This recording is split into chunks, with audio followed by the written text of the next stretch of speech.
Ducky अपनी अम्मी को लेके मेरे घर में आया। अभी जो है ना हम लोग आए हैं बदला ब्रदर के घर। ऐसा क्या हुआ कि इनके खिलाफ जो मैंने केस किया था वो मुझे वापस लेना पड़ा। ये वीडियो जो है ये अहमद अली बदला ब्रो के चैनल पे जाएगी। जिन लोगों को नहीं पता कुछ मामला फटे चटे वगैरह चल रहे हैं। डक्की की वाइफ अरूप की वजह से मैं 7 दिन जेल में क्यों रहा? डक्की क्यों मुझे डस्का में बार बार मिलने आता रहा?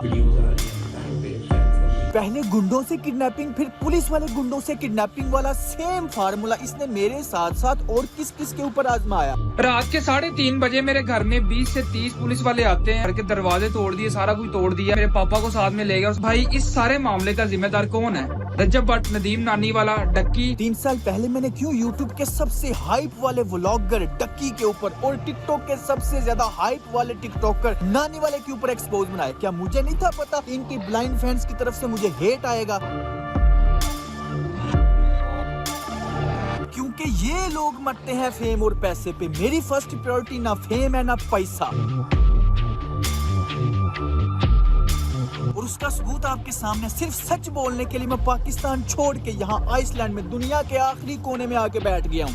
दोस्तों आज तारीख है 27 दिसंबर 2023 खत्म होने वाला। आज 27 दिसंबर है, रात के तकरीबन 12 बज रहे हैं। दोस्तों ये वीडियो बहुत जरूरी है क्योंकि इस वीडियो को बनाने के लिए मैंने 1.5 साल इंतजार किया। इसको बनाने के लिए मैं पाकिस्तान छोड़ने पे मजबूर हो गया। 1.5 साल की प्लानिंग है। तो गुजरा वाला में डक्की भी आया था, नानी वाला भी आया था। मेरा बहन हुई और नानी वाले का बहन हुई, दोनों आपस में दोस्त। ये वीडियो बहुत अहम है, बहुत अहम है। मेरी 1.5 साल की मेहनत है, इसे अभी लाइक करें। दोस्तों इस बार मेरी मेहनत पे पानी मत फेरना, मैंने अपना काम कर दिया। अब आपकी बारी। इस वीडियो को मैक्सिमम लाइक करें ताकि ये मैक्सिमम लोगों तक पहुंचे, ताकि पाकिस्तान के बिगेस्ट मुनाफिकों का, बगैरतों का, बदमाशों का लोगों को पता चले। इसलिए मैंने इस वीडियो में सच बोल दिया, एक्सपोज कर दिया। अब ये वीडियो आपके हवाले। मैंने अपना काम कर दिया, अब आपका काम है।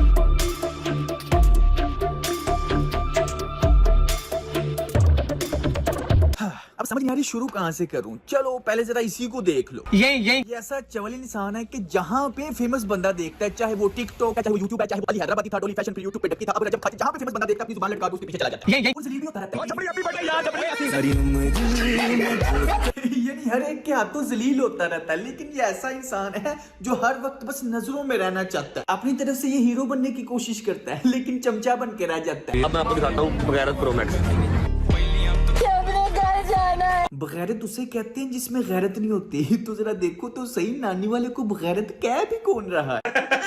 और नचानियां बाजियां ते रखने शेर इंज नहीं हुंदा काका। अच्छा इनका तो एक्सपोज वीडियो में साथ साथ चल रहा है, लेकिन हम एक तरतीब से शुरू करते हैं। यहाँ तक तो सबको पता है कि जब इन्होंने मुझे किडनैप किया, मैंने इनके ऊपर केस कर दिया। केस तकरीबन 1 साल चला और इनके अरेस्ट वारंट निकल आए। उसके बाद ऐसा क्या हुआ? खैर लेटेस्ट न्यूज यही है कि डक्की चोरी छुप के, किसी को पता नहीं लगने दिया, खुद डस्का की अदालत में पेश हो गया। ये आप स्क्रीन के ऊपर आपको इसकी हाजिरी नजर आ रही होगी, अंगूठा लगा हुआ। चोर और झूठे बंदे की निशानी ये है कि वो छुपने की कोशिश करे। अब नेक्स्ट डेट है 17 मई। तब क्या होगा? भाई आपके सामने सबका चेहरा, सोशल मीडिया की रियलिटी ला रहा हूँ। कभी ना कभी तो जिंदगी में आपको मेरी बातें समझ आएंगी। मैं तो बड़ा कॉन्फिडेंट था कि या तो अब ये अदालत में आएंगे और एक्सपोज हो जाएंगे, या फिर अगर ये ना भी आए तो इनकी जायदाद नीलाम हो जाएगी। फिर डक्की ने खुद को एक्सपोज होने से बचाने के लिए, लोगों के सामने उसका सच ना आए, इससे बचने के लिए उसने ऐसा कौन सा मास्टर प्लान बनाया, देखें।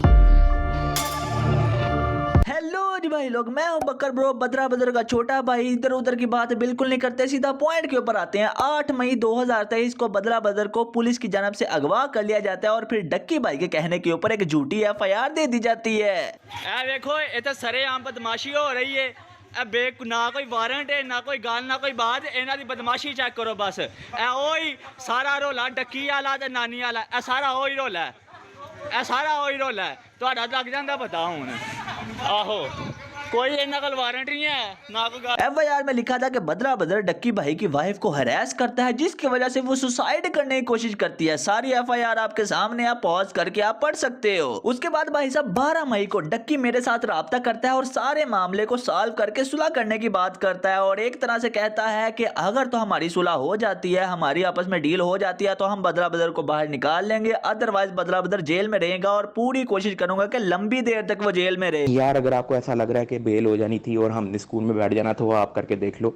ठीक है नहीं लेता FIR, मैं देखता हूँ कैसे स्कूल में रहते हो, मैं देखता हूँ कैसे स्कूल में रहते हो। सिंपल सी बात है भाई साहब, हम प्रेशर में थे, हमारा बंदा जेल में था, मैं एग्री कर जाता हूँ। मेरी डक्की के साथ ये डील होती है कि बदला बदल की जमानत होने दी जाएगी, डक्की की जानिब से नो ऑब्जेक्शन का बयान दिया जाएगा, बदला बदल की जमानत हो जाएगी और सिंपल सी बात है भाई बाहर आ जाएगा और हमारी सुलह ही सुलह है। डक्की को स्टाम्प पेपर चाहिए, उसके ऊपर गारंटी चाहिए और गारंटी किसकी चाहिए? बदला बदर की मामा और बदला बदर की वाइफ की, यानी कि डक्की बदला बदर के पूरे हाथ बांध देना चाहता था कि बाहर निकल के ये बिल्कुल भी सच ना बोले। ये स्टाम्प पेपर की कॉपी मेरे पास है, ओरिजिनल डक्की के पास है। इंतहाई मुनाफिकाना चालबाजी करते हुए मेरे घर वालों को डरा धमका के प्रेशराइज करके उनसे साइन अंगूठे करवा लिए। ये आप साइड पे पॉज करके देख सकते हैं, मेरी वाइफ के, मेरी वालदा के साइन अंगूठे करवाए गए हैं और आप इसको भी पॉज करके पढ़ सकते हैं। टोटल हर हवाले से इसने मेरे हाथ बांध दिए कि मैं कुछ भी ना कह सकूं। जो इसका मुनाफिकाना क्रिमिनल बदमाशी वाला फेस है वो कभी लोगों के सामने ना आए। तो खुद बताओ क्यों ना मैं पाकिस्तान छोड़ता। तो ये मेरा मुंह बंद रखने के लिए इस तरह की हरकतें करता रहा, लेकिन फिर मैंने रियलाइज किया कि आज अगर मैं इसकी धमकियों से डर गया ना तो ये सारी उम्र के लिए मुझे अपने पैर के नीचे दबा के रखेगा। ना कोई वारंट है, ना कोई गाल, ना कोई बात, इन्हां दी बदमाशी चेक करो बस। तो ये सारी उम्र के लिए मुझे अपने पैर के नीचे दबा के रखेगा। वालेकुम सलाम, क्या हाल चाल है? कैसे हैं? तकरीबन 2019 में वो वीडियो आई थी, मुझे आज भी याद है। तब मैंने YouTube नहीं शुरू की थी, जारी बात है जब ट्रेंडिंग पे थी इतनी चीजें, तो तब भी मेरे ज़हन में दो क्वेश्चन थे, वो फंसे हुए थे। चलें आज मौका है, दस्तूर है, मैंने सोचा आपसे पूछ लूं। पहला सवाल ये कि वो जो वीडियो थी जिसमें आपने उसके अब्बू को कॉल की और कहा कि आपका बेटा जो है ना मेरे खिलाफ वीडियोस बना रहा है, लेकिन उसने कहा कि थ्रेट एंड माय फैमिली। मैं तब भी ये सोच रहा था कि अच्छा पूरी कंट्रोवर्सी सारी की सारी पाकिस्तानी कम्युनिटी उसके साथ इसलिए जुड़ गई है कि शाम इदरीस पता नहीं कोई क्रिमिनल है कि उसने गोली मरवा दी है इसको। पेरेंट्स को धमकियां लगाता है। सो आई जस्ट वांट टू से if you want support me in this situation like this video, और अगर मुझे मेरे पेरेंट्स में से किसी को कुछ होता है तो दुआ में याद रखना। पेरेंट्स को धमकियां लगाता है। यार अगर आपको ऐसा लग रहा है कि बेल हो जानी थी और हमने स्कूल में बैठ जाना तो आप करके देख लो। ठीक है नहीं लेता FIR, मैं देखता हूँ कैसे स्कूल में रहते हो। उनके पेरेंट्स को धमकियां लगाता है। मैं देखता हूँ कैसे स्कूल में रहते हो। उसकी नजर में वो थ्रेटन था, कॉल करना थ्रेटन, लेकिन खुद अब ये इसने मेरे साथ क्या किया? नानी वाले से मुझे थ्रेट करवाया, किडनैप करवाया, फिर पुलिस वाले गुंडों के जरिए करवाया। मैं सबूत सारे अटैच कर दूंगा। ना कोई वारंट है, ना कोई गाल, ना कोई बात, इन्हां दी बदमाशी चेक करो बस। उसकी नजर में वो कॉल थ्रेटन थी और ये जो इसने किया ये क्राइम, इतने बड़े क्राइम, ये कुछ भी नहीं है। एक्सप्लेन करता हूं यार। सबसे पहले तो ये क्या, मैंने सिर्फ कॉल करवाई थी और कॉल क्या थी कि आपका बेटा, ये एग्जैक्ट वर्ड्स थे कि आपका बेटा साइबर क्राइम में इन्वॉल्व है। उसके बाद सामने मेरे फादर को एक अननोन नंबर से एक फेक कॉल करवाई। प्लीज वो शाम इदरीस उसकी वाइफ पे जो वीडियोस बना रहा है उसको आप उतरवा दें, वरना हम लोग लीगल चार्जेस लेंगे। ये मेरा हक है। Every citizen in Pakistan is having a right to case. अब आप जरा नेक्स्ट वीडियो में इस बतख की मुनाफिकत चेक कर, उसमें साफ नजर आ जाएगा कि ये शुरू से सिर्फ फेमस होना चाहता था। Hey guys, I just took a Ducky right now, like 5 minutes ago, and you're not going to believe. It just got invisible. Look at this, guys. Someone is pranking me. देखा आपने इसकी hypocrisy, लोगों ने इसको support किया इसकी roasting के बाद कि शायद ये सच्चा बंदा, खरा बंदा, बड़ा अच्छा इंसान, लेकिन ये सिर्फ एक मुनाफिक इंसान है जो बस फेम का भूखा था, चाहता है कि सबसे ज्यादा मेरी हाइप रहे। अब देखो जैसे ही रजब भट्ट ज्यादा फेमस हुआ तो उसके साथ मिल गया, उसकी शादी में पागलों की तरह नाचता है, पागलों की तरह कोई ऐसी हरकतें करता है कि उसके फैंस मेरी तरफ आ जाए किसी तरीके। वैसे आपस दी गल है, रजब की शादी पे ना डांस नहीं करना चाहिए था। बड़ी किट लग रही है सोशल मीडिया पे यार आपके भाई की यार। ये वाला वॉइस मेल भी ये ऑन द रिकॉर्ड इसलिए लेके आया कि इससे हाइप क्रिएट हो, उसके पास जो 4 मिलियन की एक्टिव ऑडियंस है वो मुझे मिल जाए। रजब की शादी पे ना डांस नहीं करना चाहिए था। उसने ये बात यूज की थी कि शाम इदरीस ने मुझे थ्रेटन कर दिया है, दुआ में याद रखना। तो आपको पता है काफी लोगों को शायद नहीं पता कि मेरे बड़े भाई ने, मैंने भी डक्की से फोन पे बात की थी उसकी उस वीडियो उसने लाइव करने के 1 घंटे के बाद। मैंने उसको अपॉलोजाइज भी किया था यार, अगर तुम्हें बुरा लगा था इश्यूज क्रिएट हो सकते हैं, वीडियो को उतार दो। लेकिन उसने वीडियो को नहीं उतारा। फिर आपको पता है कराची के अंदर शाम इदरीस कह रहा है मेरी वाइफ को मुक्का नहीं पड़ा, सिर्फ स्लैप पड़ा। या स्लैप पड़ा या मुक्का पड़ा, किसी औरत पे हाथ उठाया गया ना। So I just want to say कि if you want to support me in this situation, like this video, और अगर मुझे या मेरे पेरेंट्स में से किसी को कुछ होता है तो दुआ में याद रखना। like this video, और अगर मुझे या मेरे पेरेंट्स में से किसी को कुछ होता है तो दुआ में याद रखना। दूसरी चीज ये कि उस वीडियो में 2 ही पॉइंट थे, मैंने किया था। दूसरा था कि वो जितने भी आपके दोस्त थे, ज़ैद अली, शाबिर जाफरी, रहीम परदेसी, वो सब के सब आपके अगेंस्ट उन्होंने क्यों स्टेटमेंट दी? हालांकि वो सारे दोस्त थे आपके। चलो मैं एक्सप्लेन करता हूं। सबसे पहले एक करता हूं, रहीम परदेसी को एक्चुअली मैं पर्सनली नहीं जानता था। बड़ी अजीब सी बात थी कि इसने अचानक वो डक्की को मिल के तू जो सब कुछ कर रहा है बहुत अच्छा कर रहा है, जंप कर रहे थे बैंड। रहीम परदेसी आजकल क्या कर रहा है? तलहा रिव्यूज भाईजान चल की रेकमेंड कमेंट सेक्शन दसे या ना तलहा रिव्यू तो नानी वाला बॉक्सिंग मैच करा देने, आप ही आपस फैसला कर लेंगे। उधर तलहा के फादर को उठा के लेके ये तलहा ये अपने काम, कोई भी काम हो इससे बॉक्सिंग करवा लो। इसके नजदीक किसी भी चीज का फैसला करना है तो बॉक्सिंग कर लो। इसका नसरीन कैरेक्टर ऑफ कोर्स लोगों को पसंद है, लेकिन मैं बात कर रहा हूं हिपोक्रेसी की। तब ये डक्की के बारे में क्या कह रहा था उस वक्त? ये जो कंटेंट बना रहा है ना आजकल, इतना मजा आ रहा है ना मुझे। ये जो तू कंटेंट बना रहा है ना आजकल, सब देख रहा हूं मैं।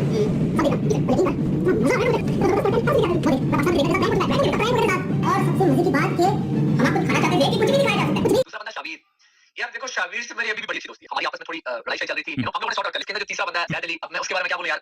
उस बंदे ने ना सिर्फ इसकी वीडियो में एंट्री मारी बल्कि अभी भी उसके YouTube पे वीडियो शाम इदरीस नीड्स टू स्टॉप, यार वो अभी से थोड़ी सी हर्टफुल चीज थी मेरे लिए, हालांकि उसको तो सारी सिचुएशन पता है वो क्या रहा है। आपकी दोस्ती करती फिर आप लोग सेपरेट हो गए, आप दोस्ती वगैरह हुआ करती थी, फिर अब क्या हुआ एकदम? बेसिकली यार I am not a fan of his content. I feel like वो जिस तरह का कंटेंट बनाता है और जिस तरह का मैं कंटेंट बनाता हूँ और डिफरेंट, और हमारे अंदर इतनी कोई सिमिलैरिटीज नहीं थी, which is why we started to slowly drift away. देखो देखिए, मेरी बड़ी एक मुख्तसर सी हिस्ट्री है इस इब्लीस के साथ। कुछ 3 साल पहले मेरे लिम कंटेंट क्रिएटर है, दुबई में रहता है, लेकिन 6 महीने के अंदर उसकी एक कॉपी निकली, exact word to word copy, जो स्कैम से रिलीज की।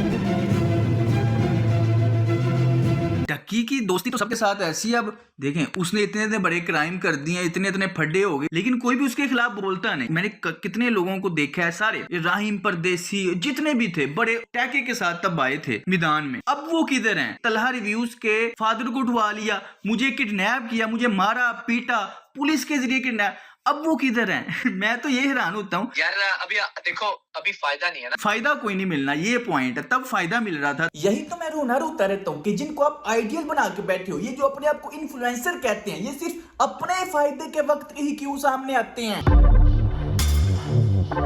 अब कोई फायदा नहीं था ना मिलना, तो फलस्तीन के मामले में डक्की चुप था, लेकिन जैसे ही दुबई ने पैसे दिए तो फलस्तीन के ऊपर भी प्रमोशनल वीडियो बना दी। जैसे नहीं पता मैं बता दूं, डक्की भाई के फैंस डक्की भाई से काफी ज्यादा डिसअपॉइंटेड हैं। रीजन ये है कि डक्की भाई को यूएई ने स्पॉन्सर किया कि वो लोगों को अवेयरनेस दें कि यूएई पैलेस्टाइन के लिए क्या क्या कर रहा है। तो उसी को लेकर डक्की भाई फैंस डिसअपॉइंटेड हुए कि जब तक स्पॉन्सर नहीं मिला, डक्की भाई ने पैलेस्टाइन के लिए आवाज नहीं उठाई। Frantic movements after an airstrike in Gaza City. A baby rushed towards an ambulance. गजा में जो सिचुएशन है उस चीज का अंदाजा हम में से कोई नहीं लगा सकता। हम सबको मिलकर गजा के लोगों के लिए आवाज उठानी चाहिए। जितनी भी कंट्रीज हैं उनको आपस में जुड़ना पड़ेगा और उनकी हेल्प करनी पड़ेगी, जिस तरह यूएई कर रही है। हक दिया। यूएई की गवर्नमेंट ने गजा के लोगों के घरों को रीबिल्ड किया। ये इन सो कॉल्ड इन्फ्लुएंसर्स की हकीकत है। सिर्फ पैसे के भूखे हैं, सिर्फ पैसे के पुजारी हैं, पैसा इनका खुदा है। सारी वो चीजें जिन जिनको ये रोस्ट करता था, वो सारी अब खुद कर रहा है। सिर्फ फायदा जहाँ पे व्यूज। वैसे भी एक चीज बोलूंगा यार, देखो हम लोगों ने कभी भी, अल्लाह गवाह यार, हमने कभी भी ऐसी कोई थ्रेट नहीं दी कि आपके बच्चे को चुकवा देंगे या फिर आपको हम ये कर देंगे। अगर आपने ये काम करने होते हैं ना, तो ये मेरा मुंह बंद रखने के लिए इस तरह की हरकतें करता रहा। लेकिन फिर मैंने रियलाइज किया कि आज अगर मैं इसकी धमकियों से डर गया ना, तो ये सारी उम्र के लिए मुझे अपने पैर के नीचे डुबा के रखेगा। ना कोई वारंट है, ना कोई गाल, ना कोई बात, इन्हां दी बदमाशी चेक करो बस। रात के 3:30 बजे मेरे घर में 20 से 30 पुलिस वाले आते हैं। तो ये सारी उम्र के लिए मुझे अपने पैर के नीचे डुबा के रखेगा। आप कर देते हो ये काम। हाँ। ऐसा कभी हुआ कि हमने उसको उठवाया? ऐसा कभी हुआ कि वो कहीं जेल में चला गया या मैंने उसको कहीं चुकवा दिया? ऐसा नहीं हुआ, तो इसका मतलब है कि मैंने कभी भी ऐसा काम नहीं किया। मुझे पता है कुछ दोस्त सोच रहे होंगे कि शाम इदरीस का कंटेंट भी तो फैमिली कंटेंट है, तो उसके साथ क्यों बात करो। तो भाई, शाम इदरीस के साथ बात करने का सिर्फ एक ही मकसद है, डक्की की हिपोक्रेसी साबित करना कि शाम इदरीस कोई क्रिमिनल नहीं है। हालांकि डक्की उसको गंदी गंदी गालियां देता था।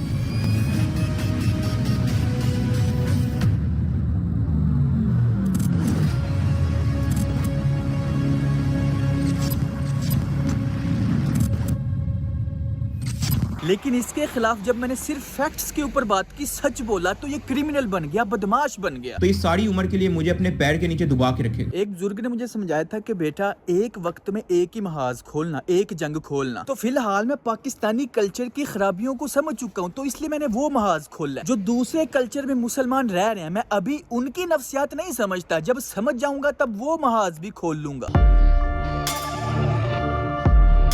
आपका नाम उसने रख दिया था स्कैम। पॉइंट ये आजकल जो ये कर रहे हैं, मुझे वो पॉइंट याद आया कि इसका नाम आज भी स्कैम भाई रख दिया जाए। आप ये सारी ईमेल चेक कर सकते हैं। इतने ज्यादा यूट्यूबर्स ने इनको एक्सपोज किया और मुझे लिंक्स भेजी हैं। यार दोस्तों देखो, आपका बहुत शुक्रिया, आपने लिंक्स भेजी। जो जो डाटा रिलेट कर रहा था वो मैंने यूज कर लिया।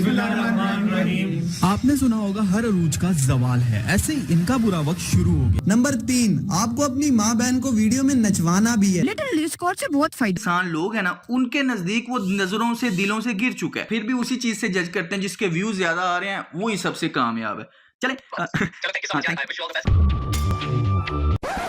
अभी से सारे सीन के बारे में बदरा को कुछ नहीं पता, क्योंकि वो जेल में थे। कि स्टाम्प पेपर करवाया जा रहा है, वालदा और वाइफ से स्टाम्प पेपर करवाया जा रहा है, डिमांड पे डिमांड रखी जा रही है, और इतनी सारी कंडीशन में इतना ज्यादा हाथ बांध के सुलह की जा रही है। जब मैंने घर आके देखा तो मैंने सर पकड़ लिया। वैसे ही लोग मेरी बातों पे यकीन नहीं थे कर रहे कि मैं ड्रामा कर रहा हूँ। अब तो अगर मैं चुप हो गया, लोगों ने उल्टा उसे ही सही समझना है कि वही सच्चा था, मैं चुप हो गया। मैं परेशान हो गया, समझ ना आया मैं क्या करूँ। फिर मैंने प्लान किया कि एक ही हल है, पाकिस्तान से निकल के इनको एक्सपोज करना है। मैं देखता हूँ कैसे स्कूल में रहते हो, मैं देखता हूँ कैसे स्कूल में रहते हो। तो इस सारी उम्र के लिए मुझे अपने पैर के नीचे दबा के रखेगा। फिर उसके बाद जाहिर बात है मैं मजबूर था, मेरे हाथ बन चुके थे, मैं इसकी सारी बातें मानता गया। मैंने वीडियो बनाई, इसको अनलिस्टेड लिंक सेंड की, कहता है कि नहीं ये वो नहीं, ये कहते कि डक्की ने मुझे कहा है कि ये मिसअंडरस्टैंडिंग थी, ये जानबूझ के मेरे मुंह से ये बुलवाना चाहता था कि ये सारी मिसअंडरस्टैंडिंग थी। वो तो आपका तो फिर एंड तक ये मकसद, मेरा क्या ही फायदा हुआ, ना केस का ना सुधा का, मेरा तो नहीं कोई ना उसमें हुआ, वो तो मुझे बढ़ते ही नहीं लग रहा। देखो मैं ये नहीं कह रहा कि आप ये कहो कि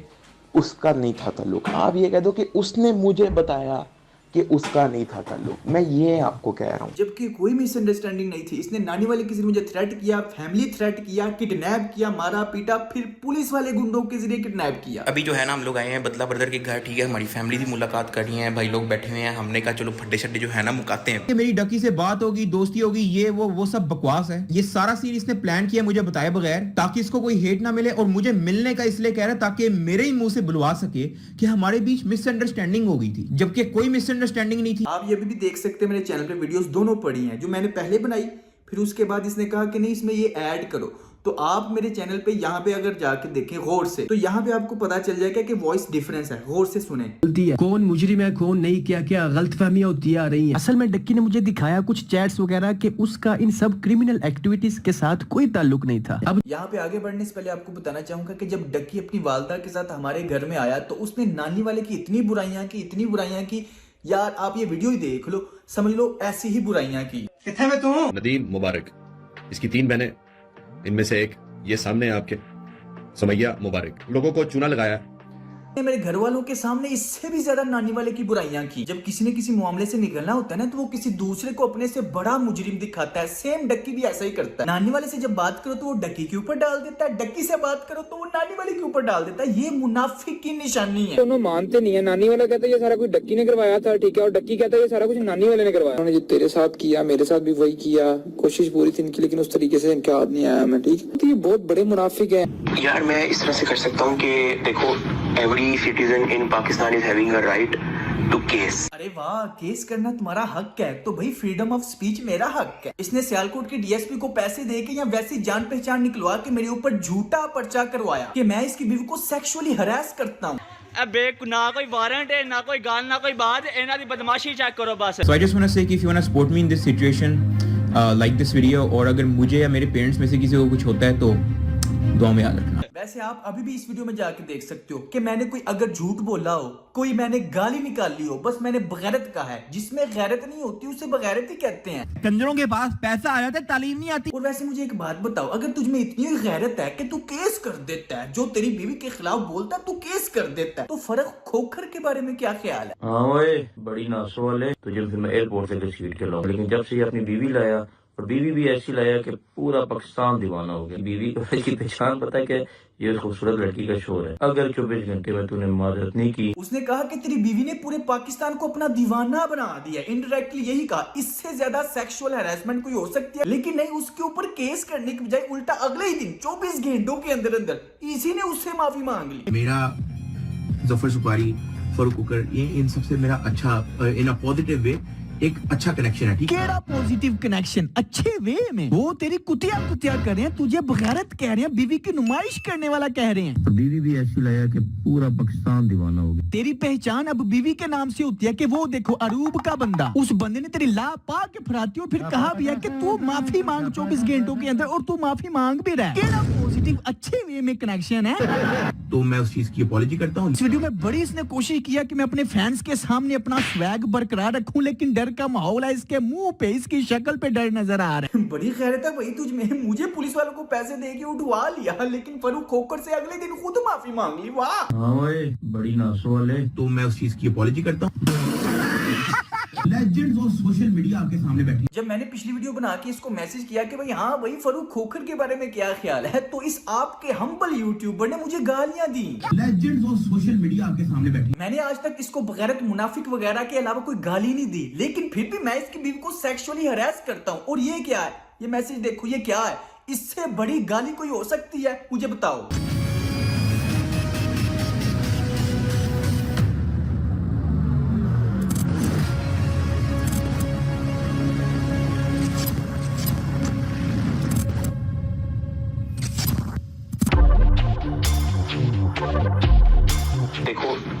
every citizen in Pakistan is having a right to case. अब बात मैं बताता हूँ क्या इसका खरकुरों से क्या ताल्लुक। असल में मैंने इनके खिलाफ किए थे केस, इनके अरेस्ट वारंट निकल आए थे। टू दी पॉइंट बात करूंगा, जैसे कि आपको पता है डक्की नानीवाला और उसके साथियों के ऊपर हमारा किडनैपिंग का केस एडमिट हो चुका था, जिसमें जाहिर बात है ये अपनी असलियत छुपाने के लिए छुप रहे थे, कोर्ट में पेश नहीं थे हो रहे, तो कोर्ट ने इनके अरेस्ट वारंट निकाल दी। अदालत में पेश नहीं थे हो रहे, अगर 2-3 पेशियां और ना पेश होते तो इन्होंने इश्तिहारी हो जाना था, इनकी जायदाद नीलाम हो जानी थी। तो जो इनके ऊपर केस था वो वापस लेने के लिए, मुझे काबू करने के लिए इसने मास्टर प्लान बनाया, इसलिए इसने ये ड्रामा रचा और ऑन द रिकॉर्ड अपने वॉइस में लेके आया बकायदा। पहले तो इसने मेरा कभी नाम नहीं लिया, लेकिन ऑन द रिकॉर्ड ये स्पेशल तौर पे वॉइस में लेके कि every citizen have a right to case. सिर्फ ड्रामा, इसका असल मकसद था मुझे काबू करके मेरे हाथ बांध के केस वापस करवाना। इसलिए इसने मुझे पुलिस वालों को पैसे दे के उठवाया और अपनी बीवी को इस्तेमाल किया। ये मुनाफिक इंसान पैसे कमाने के लिए तो अपनी बीवी इस्तेमाल कर ही रहा है, लेकिन मेरे खिलाफ भी अपनी बीवी को इस्तेमाल किया। भाई जाहिर बात है आप लोगों के सामने थोड़ी ही अपना असली चेहरा दिखाएगा। मैं जो उनको बगैरत मुनाफिक कहता हूँ वो गाली नहीं है, वो सच है। जिसमें गैरत नहीं होती उसे बगैरत ही कहते हैं, और जो मुनाफिक होता है उसे मुनाफिक ही कहते हैं। लेकिन इसके पास कोई जवाब नहीं, बस डरपोकों की तरह ये छुप सकता है या गाली दे सकता है, इसको और आता ही क्या है। उसके बाद यार बहुत ही ज्यादा इंपॉर्टेंट बात कि डक्की भाई, नानी वाला, मुनीब खान, ये जो जितने भी नजर आते हैं ना इंटरनेट के ऊपर बहुत अच्छे और बहुत ही कानून और रूल ऑफ लॉ की बात करने वाले, इमरान खान को सपोर्ट करने वाले, हकीकत में ये बहुत ही बड़े मुनाफिक हैं। मुनीब खान बात बात के ऊपर इमरान खान का नाम लेके व्यूज लेता है, और जब भाई साहब रूल ऑफ लॉ की बात होती है तो ये क्या करता है, 5-7 टिकटॉकर को साथ लेता है और जाके तलाक को कमरे के अंदर तशद्दुद करता है। लगाई क्यों है यार, वो मेरा कंटेंट है यार, उसमें मैं वेल कंटेंट दूसरों को दलील कर रहा है तेरा कंटेंट। ये आपका तरीका नहीं ठीक बात है। तरीका है अरे मेरे भाई नहीं, मेरे भाई क्या तरीका, ये तरीका नहीं आपका ठीक यार। क्या तरीका है मेरे भाई, मेरे भाई क्या तरीका जरा खाया देखिए मेरा अबू है दिन भाई के खिलाफ।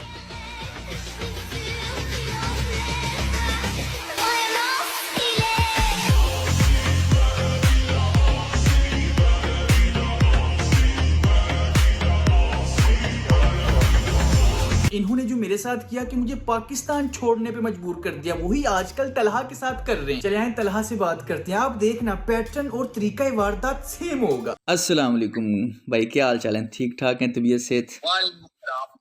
आप सुनाओ क्या हाल है? हाँ अल्हम्दुलिल्लाह ठीक ठाक। मैं बात करना चाह रहा था आपके साथ, क्योंकि वो मामला जो मेरे साथ हुए वो भी आपके साथ आजकल हो रहे हैं। अभी रिसेंटली आपके फादर को इन्होंने उठा लिया, तो वो भी FIA ने उठाया, किसके कहने पे उठाया?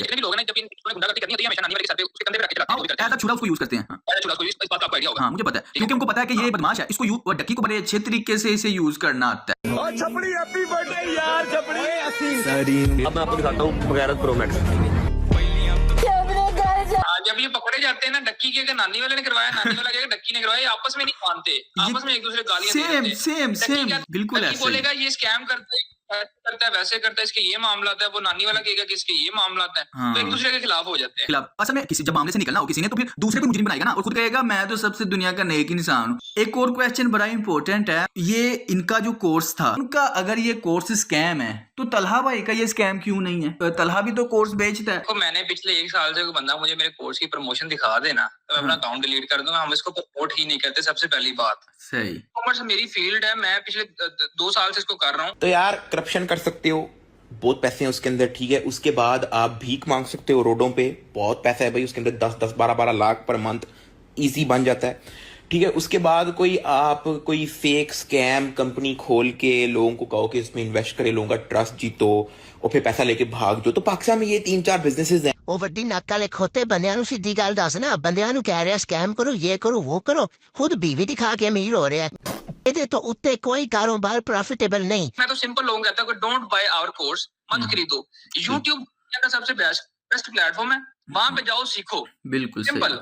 कोर्स बेचने वाले हैं, इनका अपना पर्सनल ब्रांड या पर्सनल एक्सपीरियंस कोई नहीं है। हाँ, इनमें से आपको कोई बंदा ये नहीं बता सकता कि अगर लैपटॉप स्कैम कर जाती है तो लेपर्ड से पैसे कैसे निकलवाने हैं? हाँ ये चीज उन्होंने अपनी ऑडियंस का फायदा उठा के एज अ पार्ट टाइम कि चलो लोगों को लूट लेते हैं, लगे हाथ। यार देखो, अगर आपने वाकई कुछ सीखना है तो ये जरा चैनल चेक करो, यहाँ पे सब कुछ फ्री है, बिल्कुल इत्तू से फीस है। मैं तुम्हें एक ऐसा प्लेटफॉर्म बताता हूँ जहाँ तुम्हें इत्तू से भी फीस नहीं देनी। YouTube पर जाओ, HP सर्विसेज पर, और इसको सब्सक्राइब करो। बताता हूँ कौन सा कोर्स करवा रहे हैं भाई आप। ई-कॉमर्स, जिसके अंदर Shopify, HP सर्विसेज पर तुम्हें Shopify, ई-कॉमर्स, Facebook एड्स, तुम्हें जाहिर बेचना तो मार्केटिंग सीखनी पड़ेगी। और अगर तुम फिजिकल प्रोडक्ट्स नहीं बेचना चाहते तो इससे भी एडवांस तुम डिजिटल प्रोडक्ट्स कैसे सेल कर सकते हो, उसमें लाइव मैंने सेलिंग करके दिखाई, वो भी जाके फ्री ऑफ कॉस्ट सीख सकते हो। और दूसरा कौन सा कोर्स करवा रहे हैं, ये अब तक YouTube का रिकॉर्ड है 24 घंटे का कंप्लीट क्रिप्टो ट्रेडिंग कोर्स है, from money to advance trading तक, और वो भी आपको HP सर्विसेज पर फ्री बगैर मिल जाएगा। जी साहब, तीसरा कौन सा कोर्स करवा रहे हैं आप। हमारे चैनल पर अगर तुम अपना फेस दिखाकर वीडियोस बनाना चाहते हो, कंटेंट कैसे क्रिएट करना है, उसकी भी ट्रेनिंग मिल जाएगी। बट अगर तुम अपना फेस नहीं दिखाना चाहते, फेसलेस चैनल बनाना चाहते हो, या फिर YouTube ऑटोमेशन पे काम करना चाहते हो, तो उसके भी कोर्सेज बगैर इत्तू से फीस दिए तुम फ्री ऑफ कॉस्ट कर सकते हो। इस चैनल पर मैंने अब तक 150 प्लस कोर्सेज अपलोड किए हैं, digital marketing, programming, web development. आप कोर्स का नाम ले, वो आपको हमारे इस चैनल पर मिल रहा है। लॉट ऑफ थिंग्स यार, मतलब ई कॉमर्स इतना आसान नहीं है, लेकिन हम लोगों को हमेशा यही कहते हैं कि पहले यूट्यूब तो सीखो जाके। बिल्कुल, बंदे के पास सेम मोबाइल, इंटरनेट है, सेम यूट्यूब है। मैं पॉइंट ये सारा समझ गया हूँ आपका, सारी बात वो वैसे मैं समझ गया। ऑडियंस के लिए मैं आपका ये जवाब रिकॉर्ड करना चाहता था। ये मेरे भाई विकास की मैयत को लेके जा रहे हैं जनाज़गाह की तरफ, और फिर मेरे भाई को कब्र के हवाले किया जाएगा। अब सबसे दुआ करें कि अल्लाह पाक मेरे भाई को जन्नतुल फिरदौस में आला मकाम अता करे। आप ये बताएंगे, अच्छा आपके फादर अब घर पहुंच गए हैं, कितनी देर बाद आपका उनसे राब्ता हो गया था? और यार मेरे पापा को फोन उठाया था 22 जनवरी रात 3 बजे ना, तो 22 जनवरी शाम 10 बजे रात पापा वापस आए हैं। तो उनके साथ कोई इस तरह का तशद्दुद या कोई मामला या कोई प्रेशर डाला, कोई थ्रेट किया या कोई साइन अंगूठे करवाए? लगाते रहे हैं, कपड़े शपड़े उतार के ना टॉर्चर करते रहे हम लोग। ये किसी भी हद तक गिर जाते हैं। मैं तो खुद भुगत चुका हूँ यार। बंदा अब लोगों को क्या बताए कि ये किस हद तक बगैरत गिर जाते हैं। भाई क्या लोग हैं ये जो जितने भी इन्फ्लुएंसर्स हैं ना, ये खासतौर पे जिनको हमने हाईलाइट किया, लोगों को इनका असली चेहरा नहीं पता। जो मेन पॉइंट है, लोगों को ये लगता है कि अच्छा इसके साथ एक मामला हुआ था, इसको गुंडों ने उठाया या इसको पुलिस ने उठाया, मारा पीटा और मामला खत्म। नहीं, लेकिन जिसके साथ ये होता है उसकी नफ्सियात पे वो हिट कर जाता है। जिसके साथ ये बीती होती है ना, शरीफ आदमी खासकर, बदमाशों बगैरतों का नहीं।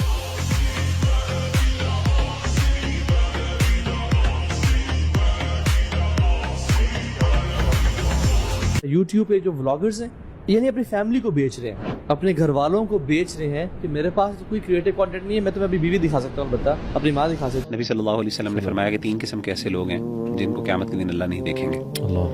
एक है, आपने फरमाया कि अल-आक़ु लिल-वालिदैन, एक बंदा जो अपने वालिदैन की नाफरमानी करता है।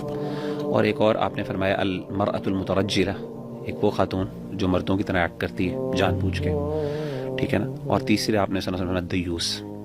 दयूस वो शख्स है जो अल्लाह माफ़ करे, जिसको कोई शर्म हया नहीं आती कि उसकी बीवी, उसके अहले खाना, उसकी फैमिली के बारे में लोग क्या कहते हैं। कोई दहशतगर्द तंजीम से हूँ या पाकिस्तान पे हमला करवाना था मैंने, या मेरे पास बम का फार्मूला है। प्रॉपर प्लानिंग के साथ देखो ना, उन्होंने कितना पैसा लगाया ना पीछे, पैसा चाड़ है होना चंगा। ना कोई वारंट है, ना कोई गाल, ना कोई बात, इन्हां दी बदमाशी चेक करो बस। इनका डाउनफॉल स्टार्ट हाँ नहीं, दो इन पे आ गई है। पॉइंट ये है कि लोग जो है ना वो जज करते हैं कि यार इसके व्यूज मिलियंस में आ रहे हैं तो ये कामयाब है। बच्चे देखते हैं। हाँ, और मैं तो लोगों को कह रहा हूँ, अगर आपको अपनी आने वाली नस्ल बचानी है तो इन फैमिली ब्लॉगर का बायकॉट कर दो। करना पड़ेगा। कामयाबी है। हालांकि इस वीडियो को बनाने का मकसद ये है, मेरा पाकिस्तान से बाहर आने का मकसद ये है कि जिंदगी का मेरा दूसरा मकसद कि मैंने इन जितने भी बगैरता है, जितने भी अपनी बीवियां और माएं बहनें दिखा के पूरी की पूरी बच्चों का क्या है, बच्चों को कोई भी चीज दिखा दो, उनके लिए वो कार्टून है, उनके लिए वो एंटरटेनमेंट है। बच्चों को तो नहीं पता, लेकिन बच्चों के जहन में वो नक्श हो जाता है, वो समझते हैं चीज नॉर्मलाइज है। इस डक्की ने पहले पाकिस्तान में गालियां नॉर्मलाइज कर दी कि हर कोई गाली देना फैशन बन गया, और अब ये बगैरती को नॉर्मलाइज कर रहा है, बीवियां दिखाना और ये दिखाना वो दिखाना। Privacy found by you diamond of community in the era of sister publishing. Comment पढ़ मेरे को। बच्चों का क्या है, अब बच्चे भी उसी तरह गालियां देते हैं, बच्चे भी उसी तरह अपने वो कैमरा पकड़ के हर कोई यार है और अपनी घर की औरतें दिखा रहे हैं। आम सी बात है कि लोगों ने सारे मामले बड़ा नॉर्मल कर दिया। आप किसी घर में मान जाते हो ना, तो आप उनके लाउंज में बैठोगे तभी भी आप उनके बेडरूम में नहीं जाओगे, क्योंकि प्राइवेसी होती है। चलो यार ने बुड्ढी दिखा दी, फिर कमरे दे गाली कोई नहीं। भाई फैमिली व्लॉगर्स ने मिलकर एक YouTube कोर्स निकाला है। डग्गी भाई कह रहे थे कि हम कौम के नौजवानों को सिखाएंगे कि अपने पांव पे कैसे खड़े होना है। ना मेरा अपना तुरंत है, फिजियोथेरेपिस्ट कह रहे थे कि हमें कोई तो खास बात है कि आपको सिर्फ 4 व्लॉगर नजर आते हैं। नीचे किसी ने कमेंट किया कि ख्वाहिश तो ये है कि ये 4 भी नजर ना आए। उसके नीचे किसी ने लिखा हुआ था कि मैंने स्प्रे कर दिया, इंशाल्लाह कल से नजर नहीं आएंगे। वीडियो में कह रहे थे कि हमारी कामयाबियों के पीछे एक सीक्रेट है। नीचे किसी ने कमेंट किया कि हमें पता है, मगर मैं तो न सहता डग्गी भाई। कुछ लोगों के नजदीक कहते हैं जी वो कंफर्टेबल है अपनी बीवी दिखाने। भाई कंफर्टेबल नहीं करती है, बहुत सारी ऐसी चीजें इनके ब्लॉग पे वायरल होती हैं। हालांकि ये खुद हम वीडियोस एडिट करते हैं, हमें पता होता है कि क्या चीज नजर आ रही है क्या नहीं है, इसको ब्लर कर दे, इसको काट दे, ये सारा कुछ जाने देते वैसे ही कि चल यार वायरल होएगी। सारी दुनिया पैसा कमाती है, सारी दुनिया कारोबार करती है, लेकिन इंसान की फर्स्ट प्रायोरिटी क्या है? उसके काम में नजर आ जाती है। अगर वो कोई इंसान रिश्वत ले रहा है, इसका मतलब उसका फर्स्ट प्रायोरिटी पुलिस बनना नहीं थी, रिश्वत लेना थी। अगर कोई जज रिश्वत ले रहा है, इसका मतलब उस जज की फर्स्ट प्रायोरिटी इंसाफ करना नहीं थी, रिश्वत लेना थी। ये फैमिली ब्लॉगर का हाथ है कातिया, कैमरा ऑन करके मां बहनें दिखा देता है। ये ताकत बीवी को दिखा के कमाई हुई रोटी की है। मुझे अच्छा कंटेंट क्रिएटर बनने की जरूरत नहीं। कीड़े मकोड़ों की तरह दयूस बनने से बेहतर है यहाँ गैरतमंदों के साथ रहो। बीवी की नुमाइश के बगैर व्यूज नहीं आते कातिया। तू चाहता है मैं तेरे यहाँ गैरतमंद बन के रहूं, तू कहे तो बहन ना दिखाऊं, तू कहे तो बीवी ना दिखाऊं। बड़ा शरीफ बंदा है, उसने मुझे ना वीडियो के बाद 10 मिनट का मैसेज दिया कि तुमने मेरे साथ ज्यादती की है। अच्छा। और अल्लाह ताला तुमसे इस चीज का बदला लेंगे। मैं हमेशा अल्लाह पे हर चीज छोड़ देता हूँ। माशाल्लाह माशाल्लाह, सुभान अल्लाह। हाँ, कि बड़ा शरीफ आदमी है, तो प्लीज थोड़ा ख्याल करना। ठीक। यदि मैं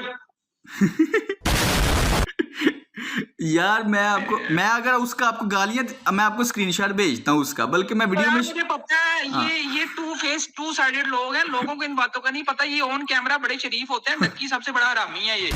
कोई भी पाकिस्तानी टिकटॉकर, व्लॉगर या इंस्टाग्रामर इसके खिलाफ वीडियो बनाता है ना, ये फौरन उसके साथ मिलता है, फौरन उसके साथ बात करता है, और अगला बंदा समझता है और ये उसके मीठी मीठी बातें करता है। अगला बंदा समझता है यार कितना कोई अच्छा इंसान है, मैं तो इसके खिलाफ तनकीद की है और ये मुझे इतनी अच्छी तरीके से बात कर रहा है। मेरे साथ भी सेम हुआ, मैं समझा यार इतना यकीन करो तरीका वारदात सेम है इसका।